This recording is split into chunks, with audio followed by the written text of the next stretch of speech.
You will hear a number of different recordings and you will have to answer questions on what you hear. There will be time for you to read the instructions and questions and you will have a chance to check your work. All the recordings will be played once only. The test is in 4 sections. At the end of the test, you will be given 10 minutes to transfer your answers to an answer sheet. Now turn to Section 1. Section 1. You will hear 2 teachers, Andrew and Katie, discussing the coming excursion of their language class. First, you have some time to look at questions 1 to 6. You will see that there is an example that has been done for you. On this occasion only, the conversation relating to this will be played first. Well, we have this school excursion plan, but when exactly is it? Is it this Tuesday or Wednesday? Well, it can't be Tuesday with the English tests taking place. Ah, right, not Tuesday but Wednesday. That's right, all day Wednesday, taking a bus outside the city. The excursion is on Wednesday, so Wednesday has been written in the space. Now we shall begin. You should answer the questions as you listen, because you will not hear the recording a second time. Listen carefully and answer questions 1 to 6. Well, we have this school excursion plan, but when exactly is it? Is it this Tuesday or Wednesday? Well, it can't be Tuesday with the English tests taking place. Ah, right, not Tuesday but Wednesday. That's right, all day Wednesday, taking a bus outside the city. And where are we going? Last month we went to Arthur Island, so this time we're going to the animal park. Arthur Island was okay, but it was too cold. Let's hope the weather for this week's excursion is better. I don't suppose animals care about bad weather, but I certainly do. Have you heard the forecast? Yes, and it's not too bad. Basically, they're saying Monday will be sunny. Good. But then the weather will change. Not so good. Yes. Tuesday we'll have some showers, but by Wednesday, the day of our excursion, it will be, well, their words are cold and cloudy. Cold and cloudy. Well, as long as it isn't wet and rainy, I'm happy enough. We won't need umbrellas, just warm clothing. And what time will we get there? Let's see, the bus picks us up at 8:30 a.m. and then it's an hour and a half on the road, so we arrive at 10 a.m. Sorry, with the 15-minute break, that will actually be 10:15 a.m. That's early enough. Then all our students can see the animals, have their fun, and do whatever they want to do. Well, one fun event planned that day is Birds of Prey. What's that? That's when they bring out several birds of prey, eagles, falcons, kites, those sorts of birds, and throw pieces of meat into the air, and the birds swoop down and eat them. It's quite impressive. Sounds great. Birds of prey. Are there any other activities? There's a catered lunch at the park restaurant. We've already paid for that. And in the afternoon there's... Well, I had a choice between the reptile display and the koala handling. In the reptile display, the students can handle live pythons and various other snakes. Surely they'd rather hold koalas. I'm sure, but the koalas can't be handled unless the weather's sunny, and given the forecast, I thought it better to choose the reptile display. That's a shame. These Asian students would love the koala handling. Yes, I know, but we can't control the weather. And then we get back. What time will that be? We leave the park at 4:30, but then we face traffic, so we won't get back until well after 6 p.m. It will most likely be 6:30, but that's better than the last trip. We didn't get home until 8:30 that time. Yes, that was a bit too late, wasn't it? Before you hear the rest of the conversation, you have some time to look at questions 7 to 10. Now listen and answer questions 7 to 10. Andrew, I understand you've been doing some research regarding the breakdown by nationality of our student body. That must have produced some interesting results. You're right. I got some statistics from head office. I would imagine that most of our students are either Japanese or Chinese. You imagine right. But it's the Chinese who constitute the majority, but only just. I had thought Koreans might be second, but it's actually the Japanese, quite close behind. It's somewhat surprising, but obviously all those study tours that our university markets in Japan are bringing in students. What's the breakdown exactly? Japanese are a quarter of the whole, which is considerable. Last year they were only 16%, so that market has grown nicely. The only other proportions of some weight are the Indonesians and Koreans, about the same. Indonesians at 15% and the Koreans are a little higher, not like last year when they were less than 10%.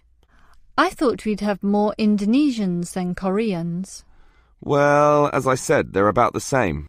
Just like the Saudi and Thai student numbers, almost the same also, both just under 10. Which one is bigger? Thai students number just a fraction more. As for the other nationalities, collectively they're only 3%, so it wasn't worth giving each of them a separate category. I just grouped them under other. That's Vietnamese, South American, a couple of Russians, and so on. That is the end of section 1. You now have half a minute to check your answers. Now turn to section 2.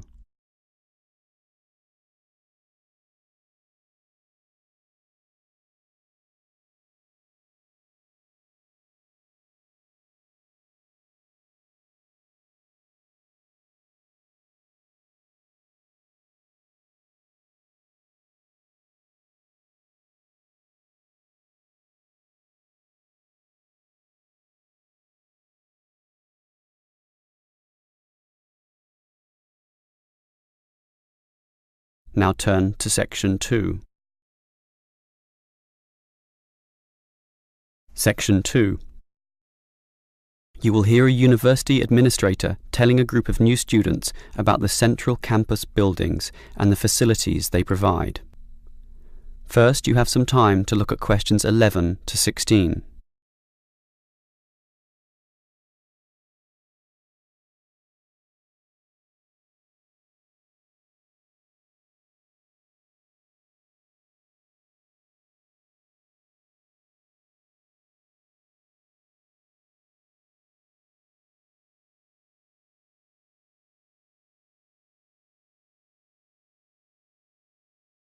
Now listen carefully and answer questions 11 to 16. Welcome everyone to the Brandon Complex, the geographical and, we could say, spiritual heart of this university. This is basically where everyone eats too, as you can see by looking around. There are many different cuisines here, Chinese, Indian and Middle Eastern, plus the usual fare of a local type, all in that corner over there. We have many shops here too, but the biggest is Wilson's, right there, providing clothing and hardware. That's next to all the restaurants. Now, on the opposite side of Wilson's we have 3 shops. The one in the corner there, closest to the restaurants, is for DVDs. Yes, the DVDs are cheap and affordable, and you can also rent DVD players as well. Moving on. In the corner directly opposite Wilson's is the Student Union office. Incidentally, you are all encouraged to join the Student Union, as a Student Union card gives you many benefits, including discounts on basically everything you can buy here at the Brandon Complex. Outside this complex, on the other side of the road, you can just see it from here in fact, is a building that we call by the rather unusual name, the H Building. Next to this, on the other side of some trees along the main road, is the Engineering Institute, but that doesn't have anything to do with the Brandon Complex. One last thing is that just outside this door, near us here, you can see a grassy oval patch. Well, that's the playing field for what we simply call the fitness room, which is alongside. So you can put on some calories here at the restaurants and then burn them off at the fitness room afterwards. Oh, I forgot to mention this shop right here, in the middle, beside the Student Union. It's the bookshop, and as you can see, it's always busy, always popular. You can buy newspapers, magazines, and stationery there, plus a few clothing items as well, just as you can at Wilson's. Why don't you go and take a look right now?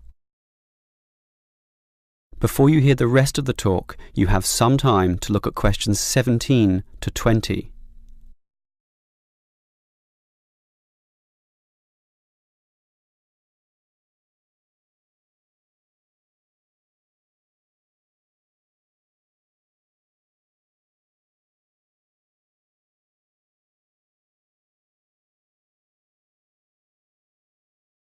Now listen and answer questions 17 to 20.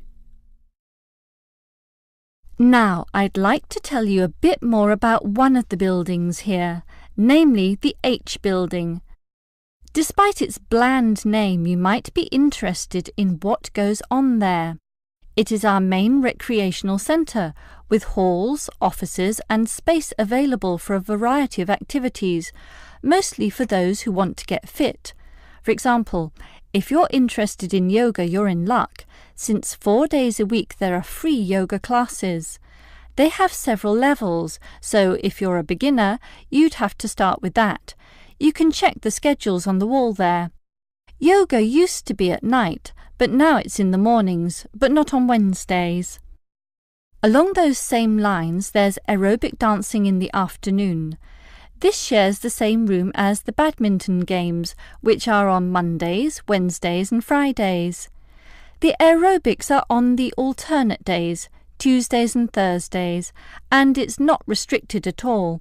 Everyone is welcome to join, although the instructor may divide you up, of course, according to ability.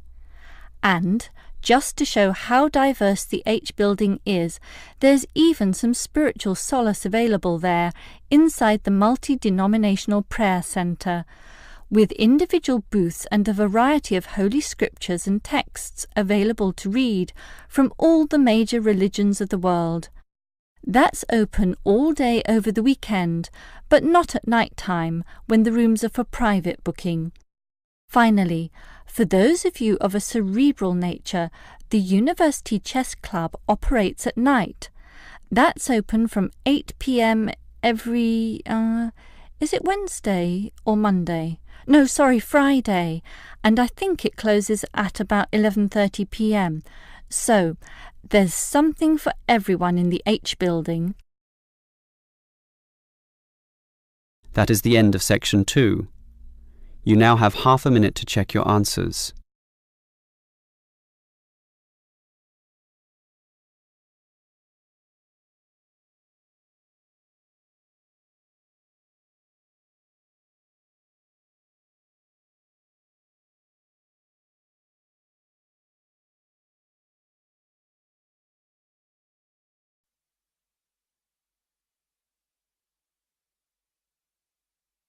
Now turn to section 3.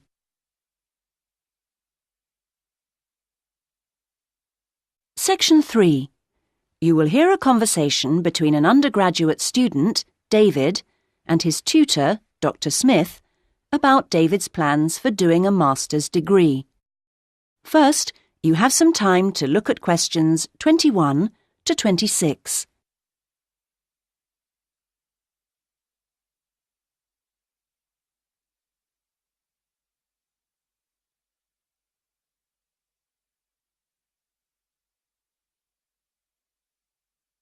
Now listen to the first part of the conversation and answer questions 21 to 26.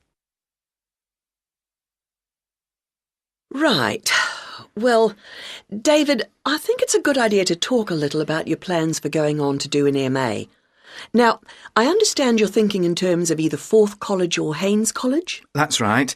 Well, so far anyway. No, I think that's a good choice to have narrowed it down to. I'm interested to know how the services to support students work in both places. Yes, I know you've needed to make use of those here in the last year. I have to say I'm not absolutely sure about the situation at Haynes. I expect they're all right, but certainly Forth has a good reputation in that regard. They have a large number of students from abroad, and they have to make sure they're okay. That's reassuring. And then I'll be moving city again, obviously, whichever college I go to, and I hope that the room or flat I could expect would be nice. Very important, yes. These days, actually, all colleges tend to have decent quality rooms or flats for their students, and Forth and Haynes are no exception. Right. Well, what about comparisons on the academic side of things? Well, I know you're an avid user of the limited online provision we have here. I think you'll find Haynes is about as developed, or not, as we are here, and that Forth has developed some pretty impressive stuff, which I'm sure you'd make the most of. Well, I'd certainly try. But that doesn't mean that the more traditional information sources, such as the good old-fashioned library, should be forgotten. No, of course not.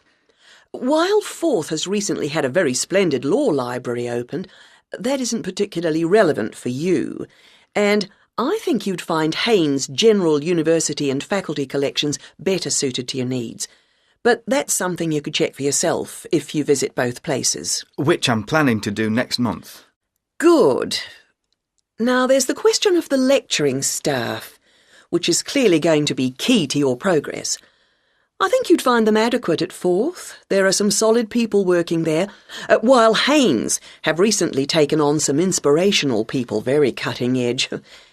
It's a little hard to judge, though, because as a research student, it's not as if you have teaching all day, every day. No, I guess not. But I'll need to consult. Yes, and on the subject of research, in terms of the college's reputation for results, again, neither place is bad in any way, but I think you'll find, and you can check this on the Research Council's website, that Haynes has consistently scored very well. There's perhaps a little bit of an issue with non-completing doctorate students at Forth. Well, I'll certainly look at the website as you suggest. Fine. Now you have some time to look at questions 27 to 30.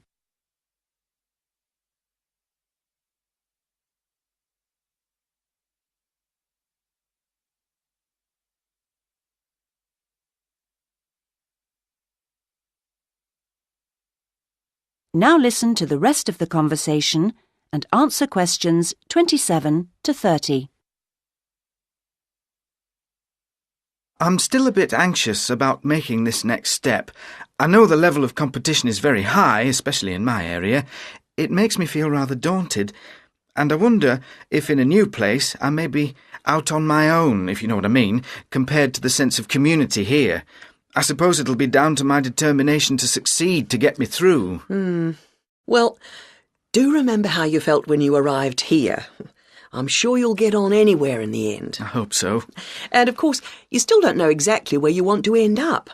By the time you've completed your masters, you'll have a clearer idea of whether you want to progress to doctorate level. It's possible, I suppose, that you'll begin to see how much you might be interested in picking up some bits of lecturing earlier than that, since your area's fairly specialised, and it may put you in demand sooner than you think. To establish yourself in your area of expertise, it would be sensible to think in terms of getting your stuff into one or two of the journals, converting parts of your dissertation into suitable formats for them. That'll stand you in good stead, whatever else you decide to do. That sounds like good advice, thanks. Actually, I think master's level studying has improved in some ways over the last few years. The internet you love so much was always going to make all kinds of studying easier. Or that's the idea, anyway. I'm not sure it really has the impact you might think. What I've found impressive is the way courses have developed to be more adaptable, more able to fit in with all the other demands in people's lives. So, while the exams and assignments you all have to do may not have shifted much, at least a wider range of students are now able to benefit from education at the higher levels. I just wish I could be sure I was always making the best use of my opportunities.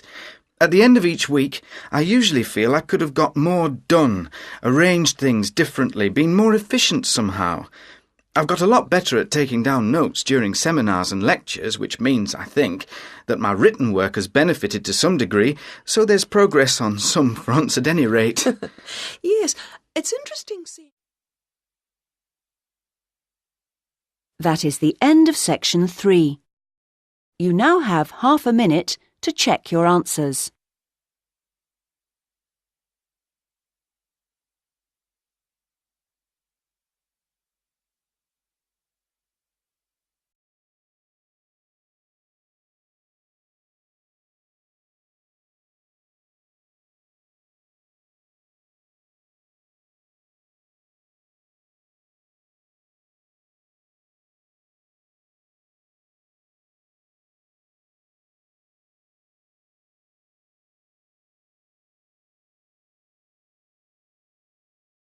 Now turn to Section 4. Section 4.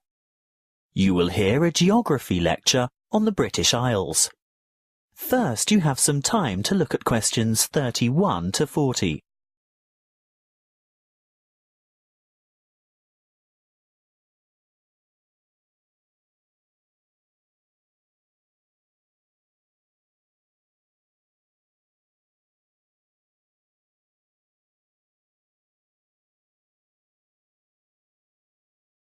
Listen carefully and answer questions 31 to 40.